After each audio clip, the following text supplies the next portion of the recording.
Welcome to Culturally Incorrect, the podcast where two friends dive into the ordinary, turning the mundane into a humorous adventure. Join us for laughter, candid conversations, and a dose of friendship as we explore the everyday topics that make life truly basic. We're your hosts, Ken and Z. We're here to turn your everyday into a fun-filled conversation. So grab the drink of your choice, put on your headphones, and let's chat. Welcome to another episode of Culturally Incorrect. In today's episode, we talk more about compromise. We talk about maybe Ken got devoted by his mom, but also about work relationships and concessions that we have to make on a daily basis. And everything. And we had walked past this park. We looked down, and there was a money clip, and the money clip had $200 in it.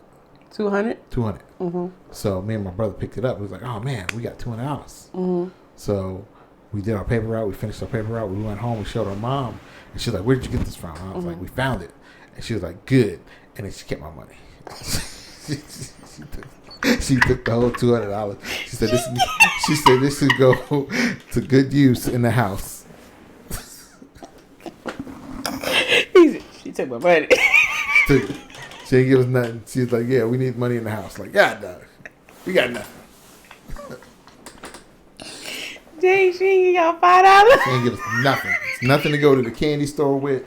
And then we had penny candy stores back then, too. See, no penny candy, no chips. No how old were y'all? Y'all should have known better. Y'all should at least took 20 off the top, like, just in case she take it. 10. I think my brother was 12. You know. Oh, yeah, y'all knew better than to give her the whole thing. What are you talking about? No, you don't know better than to give the whole thing. But I was a fresh air kid. I went home and I was like, hey, Ma, look, this is what we found. Like, ooh, look, it's what so we awesome. found. Yeah, I found it. I picked it up off the ground. And I was like, we're rich. Oh, shit, it's $200. I'd immediately kept 20. 20 would have been in my pocket. We found $180. Dang, you didn't give it to me? Okay, I got 20. I'm going to be good for the next 2 weeks. How you not going to get the whole thing to your mom? Because I know better. At 10 years old, you should have known better. You got to take some off the top. No. Just in case you don't get it back. That's not the life I didn't know I was not going to get it back. I thought she was going to be like, oh, cool. Let's go to the store. Buy y'all some awesome stuff. That ain't y'all money. I ain't find that. And then my mom's so honest. She was like, well, where was it? Was anybody around? Girl, I ain't going back to that playground to find money this thing. Oh, God. I'm sure we got food out of it, so that was a good thing. I mean, yeah, but yeah, ain't no money going in my pocket. I'm not gonna say. Yeah. I was a big time snack fan, ridiculous snack fan, crazy. At the corner store every day, multiple times a day. Hear me? We used to have snack parties out on the porch. That sounds crazy. We used to go. It's fun. There was this guy in a house on the corner, and he used to. It used to be a storefront, but it was all boarded up. Dark ass house, right? And for real, like it was somebody's house, and he had turned the living room into like a little storefront. There was no glass windows or nothing. It was dark as shit in that. Like, and so you knock on the door, and if he was up and he was willing to participate, he would open the door, and you would come in, and he had a whole bunch of penny candy. Yeah, you do sound like an average child, because who's going in here? We go in this man's house. We went into this dark. In the dark, in this man's house, and he had like a cabinet with all types of stuff. And you know what the messed up thing about it? He had lost 2 fingers in the war. So when he grabbed your penny candy, he would grab it with the nubs, and he'd put it in your bag for you. And then we that's where we got our penny candy from. And he had gummy bears and all types of stuff like that. Loose gummy bears? Loose gummy bears. Look. Y'all was letting that man just... I was in the ghetto. And that's what we did, bro. That's how we got our penny candy, bro. We didn't go to like an actual store. It was some random cat's house, man. I have no idea how we didn't end up kidnapped and killed, bro. It happened, man. I was just saying, like, where they at? Oh, they went around to Henry's house. Henry's house? Yeah. What's that Henry's house? I don't even know the man. I never knew the man's name. He was the penny candy man. Terrible. No, it wasn't terrible. It was the way I grew up. That is terrible. I was poor. I was poor. I had 15, 5 20 cents. Exactly. I needed 5 pieces of candy. Go to penny candy store. Dang, we sound so old. Somebody was saying something about the 1900s, and I was like, What? They talk about Late from 1900s? the late 1900s. Yep. I say now y'all don't even have to say it like that. But they don't even know what a penny candy is. They're like, you paid a penny for candy? Yeah, they don't. They funny. still got them, but they just cost crazy stuff. Like Well, it's they're sugar. not a penny anymore. Yeah, it's sugar. They ain't nothing but a big ass penny candy store. What sugar? It's sugar.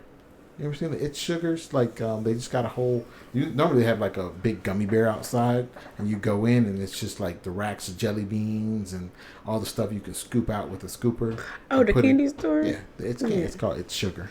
I don't know nothing about It's Sugar, but I know what you're talking about the stores that just have like the clear bins of all the candy on the wall. Yeah. But yeah, that's all. And then they make you pay by the pound or something like that. Yeah, it's just a penny candy store, but just marked up. That's all it was. Mine's just happened to be in a dark ass house with a weird ass white man. Oh, he was white? Oh yeah, he was an old white man with two nubs. His nubs grabbing candy.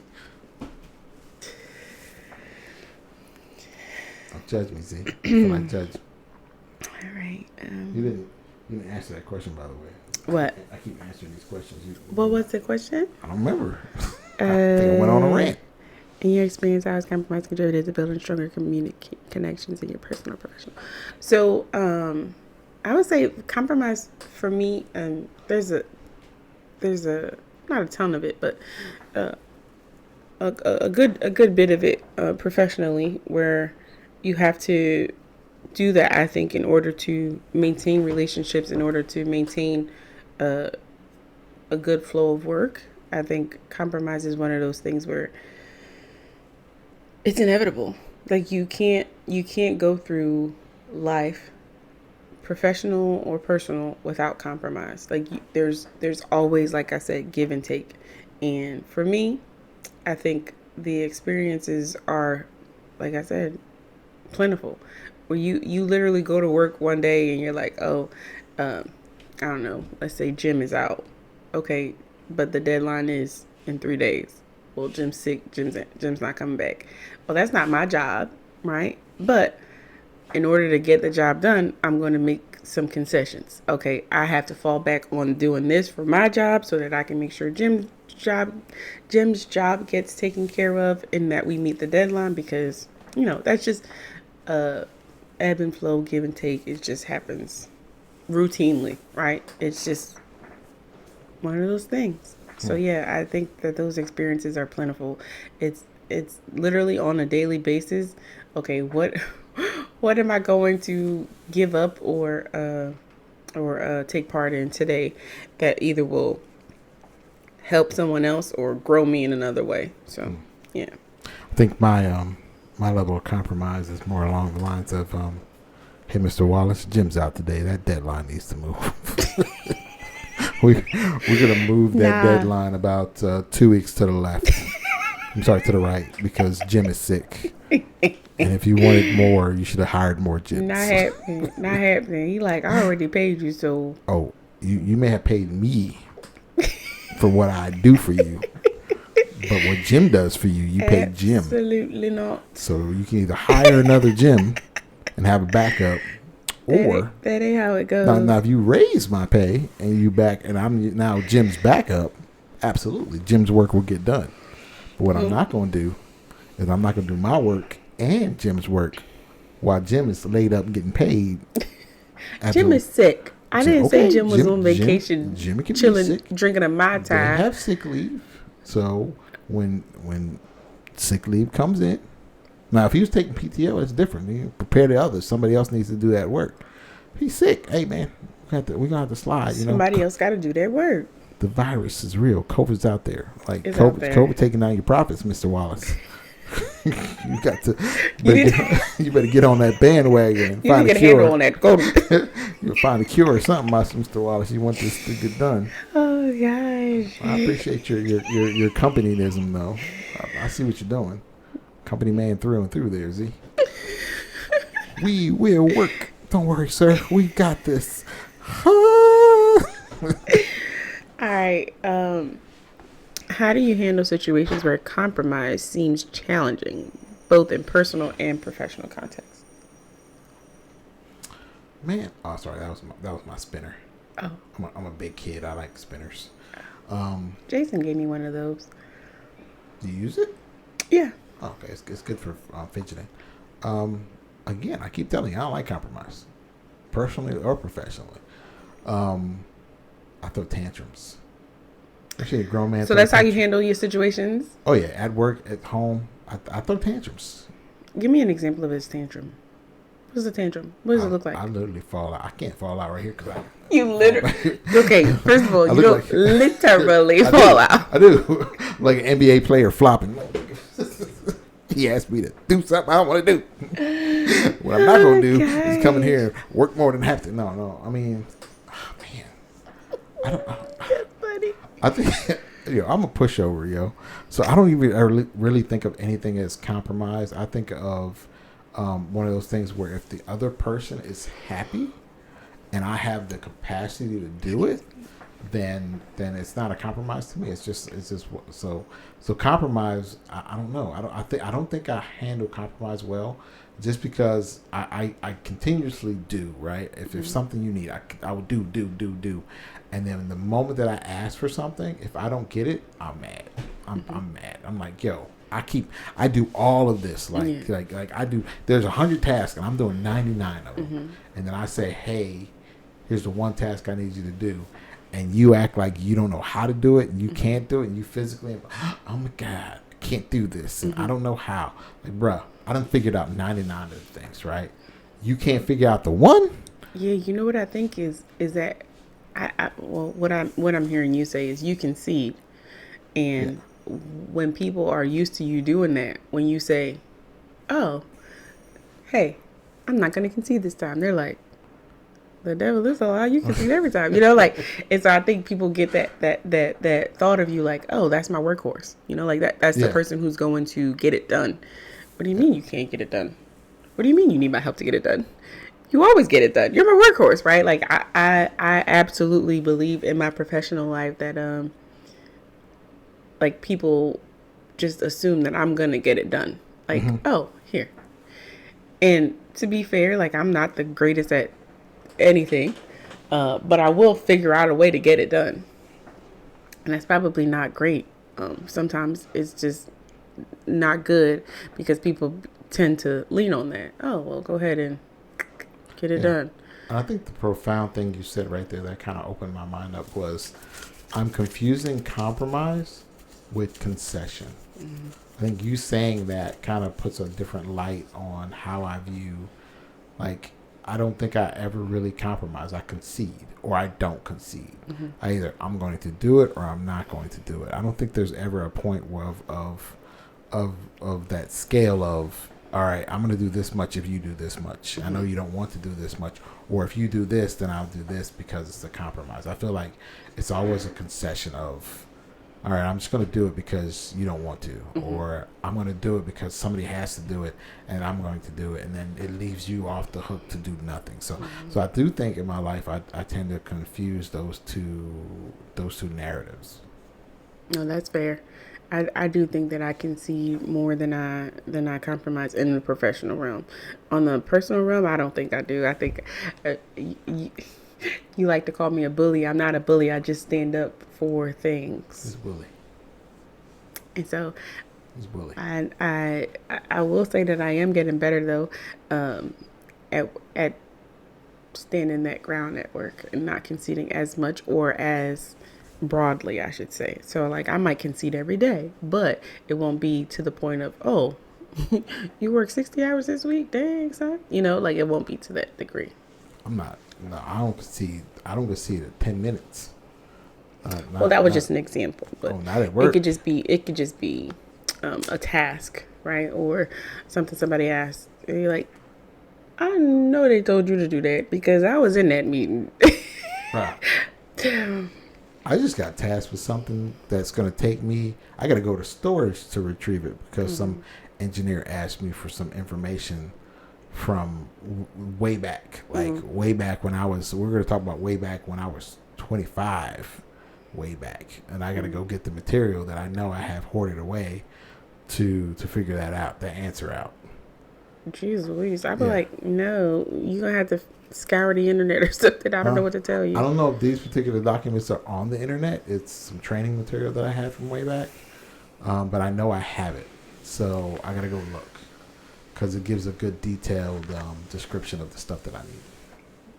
But yeah. 25. Mm-mm. Yeah. Yeah, so we're going back. We're taking a way back machine about 23 years. 22 years. Okay. But I know I have it. That is a long. Them papers probably shriveled up and crumbled up and then disintegrated by now. What you're not going to do is talk about my papers. I'm just saying, 25 years. 25 years. Don't judge me. All right. They on, what's the name? They on transfer paper. You know, remember the old school projectors? Yeah. That's what I got them on. I got them on the old school projector paper. With permanent marker? No. They're they're printed. So they're run through the printer so that you can do the overhead. Remember the overheads in school? Yeah. Those, so that you put them on the overhead. Okay. Sorry. So they're preserved and they've been wrapped. Now I don't know what type of critters are in there. I'm gonna shake that's out. That's why I was saying, like paper moths. Like you go in there and there's holes all in it. But I mean, because 25 years, that's a long time. I saw them. I just saw them 4 or 5 years ago. Was it 4 or 5 years ago? When I moved into this house, 4 or 5 years ago. Like 4 or 5 years ago, I just saw them and they were good to go. We need to talk about that. Let's talk about people who have storage lockers because but we ain't gonna talk about it today. But we need to because I'm really curious why people do that. Like I think it's a waste of money. It depends on how much junk you have.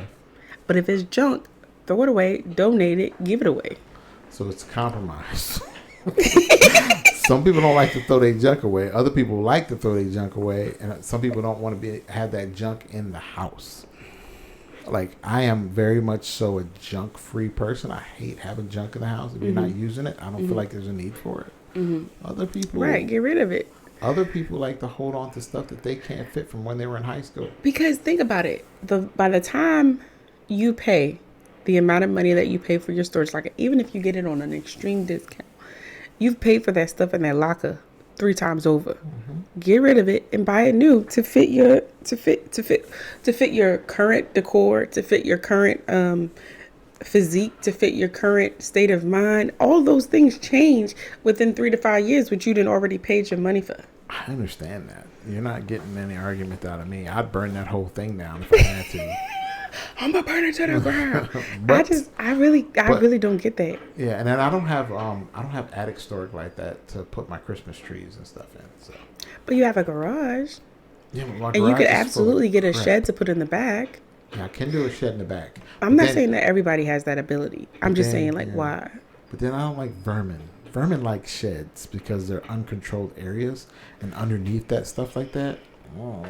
But you can keep them at bay with certain things. But anyway, I digress. I just when you said that, I was like, dang, people really be. I mean, if you have family heirlooms and stuff, first of all, I don't think you should leave them in whatchamacallit. But there are some people who do, and they're like very really valuable, and they can't, like, let's say they only have a tiny home, right, and they can't put it in there, right, and they can't put it in there, and I say, okay, cool, right, that makes sense for a little while, but you got to figure it out because you just wasted money. Anyway, how do you prioritize between personal needs and the necessity to compromise? So I think you kind of hit on it already, where you talked about your values versus your morals. So I think, I don't know if there's anything else to.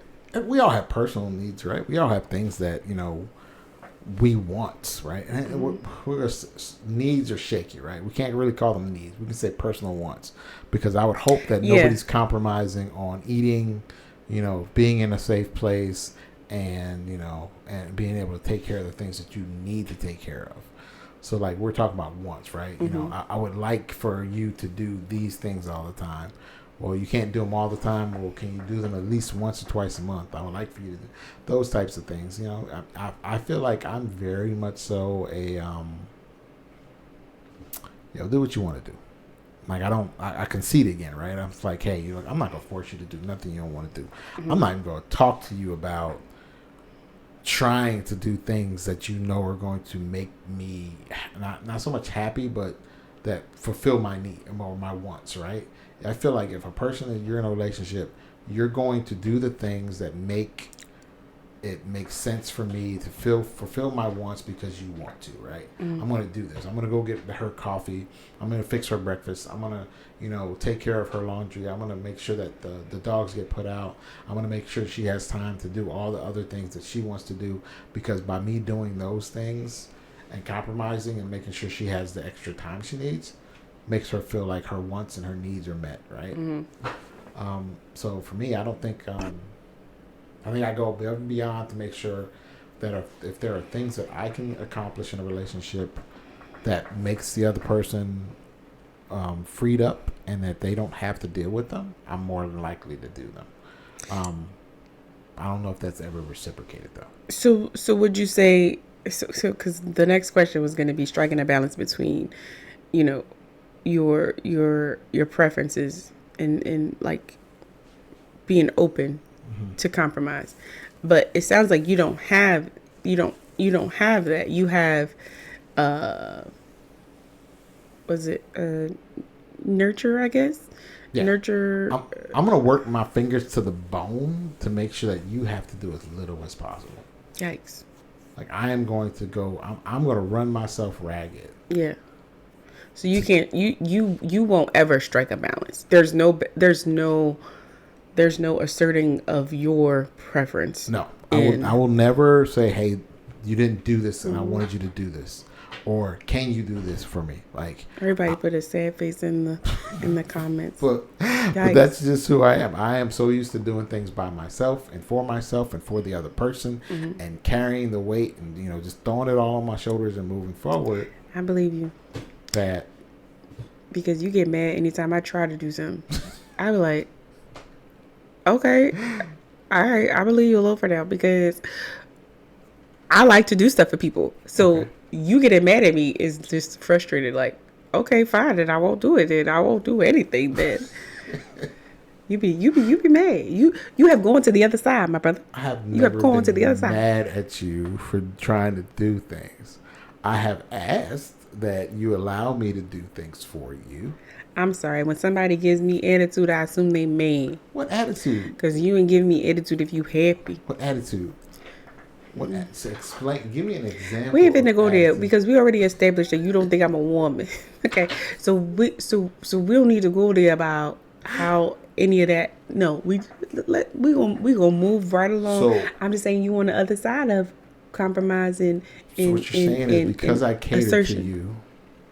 No, I'm saying you won't let me be that for you. Like you had just mentioned, like it would be nice to be on the receiving end. No, it ain't. Not for you. No, I didn't. You on the other end. You on the opposite side. I don't remember. So we might have to rewind this, but I don't remember saying it would be nice. I remember saying that it doesn't happen. It doesn't happen because I am so much so the person to try and run myself ragged. Because if I'm running myself ragged, I feel like I'm doing it. Then like I'm sorry. I read into that. Oh, okay. I don't know. I may have said it. I read into that to mean it doesn't happen for me. Oh, well, I can try that. I can happen for you? What do you mean? You. Me? You I don't said. Run myself ragged for you? No. I'm saying I read into you saying it doesn't happen for me as I would like that to happen. No. I'm just saying that's who I am. I'm not that I would care to do.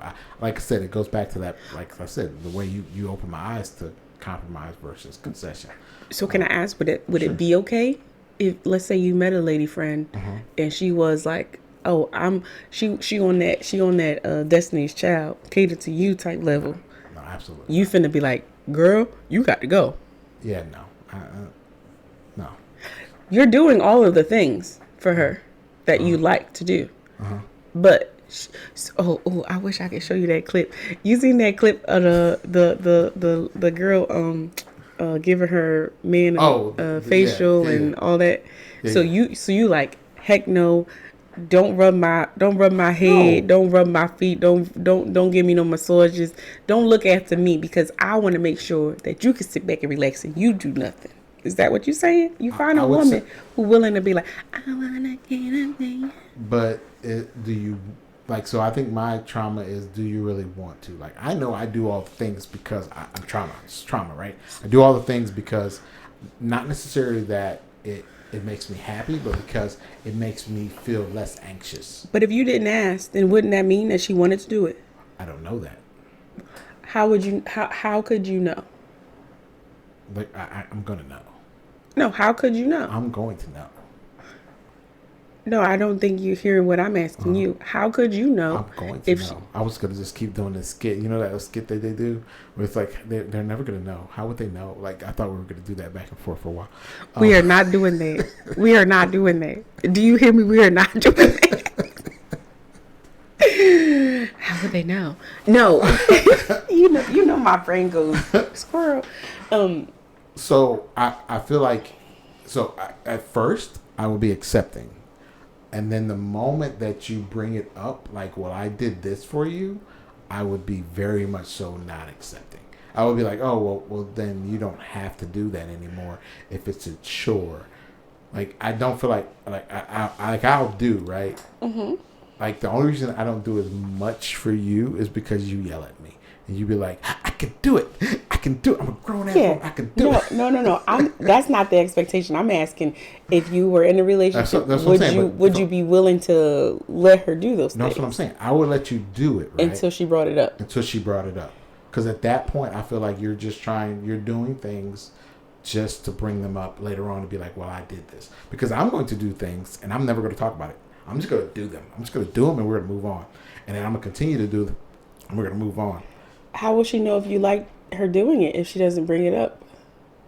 Because I allow you to do it. If I don't want you to do it, I'm not going to do it. What does mean? So he will allow you to cater to him? Yes. Allow. Yes. Like, yeah, if you touch my feet, we fighting. Like, if I allow you to touch my feet, which is never going to happen, then you know, okay, he's willing for that touch.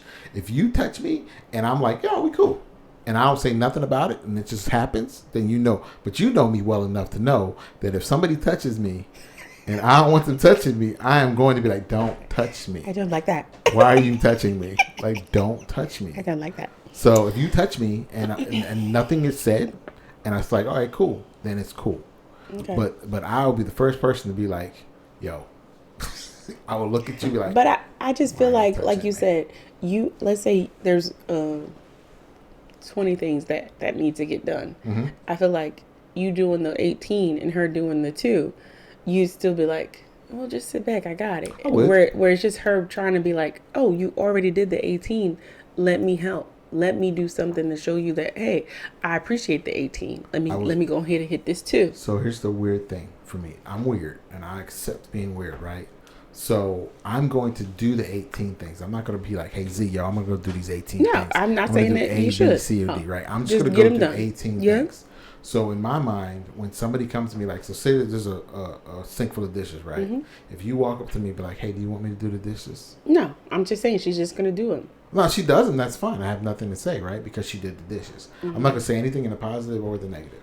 But if you come up to me and be like, hey, I'm going to do dishes. Is that cool? Like, you don't have to ask me permission to do things. Mm-hmm. You're just going to do them. So the minute you ask me, hey, about dishes, then I know you don't want to do the dishes. No, don't worry about it. If I have to have a conversation with you, I'll be like, no, don't worry about dishes. I'll handle them. Especially if you come up to me. Let me ask, are you sure?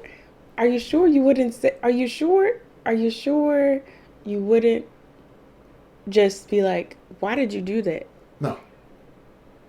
Absolutely not. I would just let it happen. I hate dishes, by the way. That's not the point.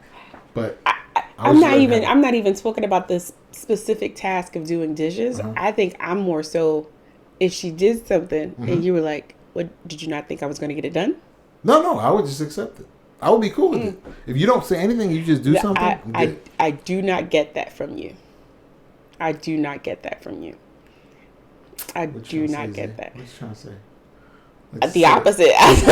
Say it. I feel like you're holding something back. Let's just say it. What are you trying to call me? I feel like you. I'm not trying to call you anything. I honestly don't have a word for it. To be honest, I don't have a word for it. I just think that you'd be like, "Did you think I wasn't gonna get it done? I would have got it done. I was getting to it," and you would feel like she like you'd be like, Was it on my list? If it was on my list, I would definitely be like, yo, like it was gonna happen. If it was on my list. See? But if you just do something like if we're talking about just normal house chores and things that happen. So just because it's on your list, you can't do it? No. Is it like something you asked me to do? Is it something like was like, hey, can you take care of this? Hey man, you mind taking out the trash? Like that, once you ask me to do it, it's on my list. Don't touch it because I'm gonna do it. Like it's not gonna be done immediately, but it may get done. Okay. In my time frame. So let's pull this thread a little bit. Uh-huh. Let's pull the thread a little bit. Pull thread. This morning, we get up. I say, hey, do you mind stopping by? Blah blah blah.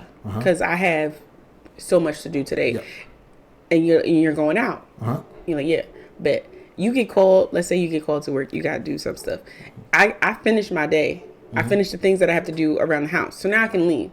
I go run the errand, and I get back, and we both get back, and you say, are you going to be upset that I ran the errand that I asked you to run? Absolutely, because I'm going to already have run the errand. Because if I left the house, that means you had to go to work. Okay, but then when I get back, the errand's going to get run before I get back because the task was. But I called you. I was like, hey, don't worry about it. I know you're at work. I went and did X, Y, Z. No, don't do that. It's on my list. See, I've already mentally prepared myself. That's more of what I believe would happen. But that's the truth. I mean, I'm telling you the truth. I've mentally prepared myself, and I've already made a plan to go do that task. Right? Yeah, I may have to be waylaid, and I may be over at work for a minute. And now I'm trying to I'm trying to shoulder that burden that I gave to you, because now I can do it. I couldn't do it before, but now I can. No, there's no unshouldering. Now I've added something onto you that I should not have added onto you, and now I feel bad. So therefore, I must go do it. But why do you feel bad? I added it to you first. Okay, but that means that you needed me to help you, and then I'm like, cool. I didn't ask for help. I did need it at the time, and now I don't need it. But don't take it away from me. Then now you're just robbing me from the opportunity to help you. See, that's okay. All right. Thank you. Appreciate it. No, that's like I said, I can't see you being okay with that. But not if it's on my list. Not if it's something that I was asked to do. If I was asked to do it, yes, then I would feel a certain way if you take it back. But now if it's just a bunch of stuff that needs to get done, like mopping the floor, and you just mop the floor, and I'm like, all right, cool, the floor got mopped, awesome, I can move on to something else because it was just on a list, not my list. Don't tell me to do something and then come back and try to take it away from me. I try to do that to you all the time. Hey Z, I could help you out and get that for you. I can go get that. Oh my gosh! You're not finna put us in the same boat in terms of this. Don't even. Just let me do it. Don't try it. Don't try it. Why you say that? Because you on level 3,000 when it comes to that. I'm not. I'm nowhere near level 3,000 when it comes to. It depends on if you feel like you're not doing an equal share of the work. You feel like you're not doing an equal share of the work. You don't even let me try to do an equal share. Like I could try. You'd be like, oh, that's already done. Oh, I already started it. Oh, I already. So for those of y'all don't know, me and Kim work together as well as we're friends outside of work now. So professionally and personally, you don't. So don't try to. I remember one time. All right, let's not go down memory lane. We ain't got no memories. We had a task. We ain't got no memories. You distinctly said to me, Ken, if you want to do that, you can. And I did it. I don't remember. It was a data thing, and then you didn't feel like doing all the data lookup, and you were like, yeah, if you want to do that, go ahead and take care of it, and just hand it to me, and I'll do a review of it. Okay. But you gave it to me, and I was like, cool, I can do it. And did I try to snatch it back? No. Oh. You didn't try to snatch it because you gave it to me. It was on my list. Yeah. It got done with the rest of the list, right? And you didn't try to snatch it back. So I was cool with that. I don't think that you, okay. I've already said what I said. And I believe it. I believe what I said. What's that? Yeah. I admit to that. I admit to the fact that if you give me something, I'm going to get to it. May not be in your time frame, but I will get to it. All right, ladies and gentlemen, y'all heard it here first. No compromise from this man. No. Don't give him a task and then take it back. Don't take it back. So all the women out here who want to be catered to, Sending your applications. Don't come I'm gonna be the interviewer though. So go ahead and send your applications. Send your applications. Yeah, don't come over here. To what's our email address on here? Don't come this way. Send your applications because this man would like to cater to you. No, I'm gonna cater to my bed, my sleep.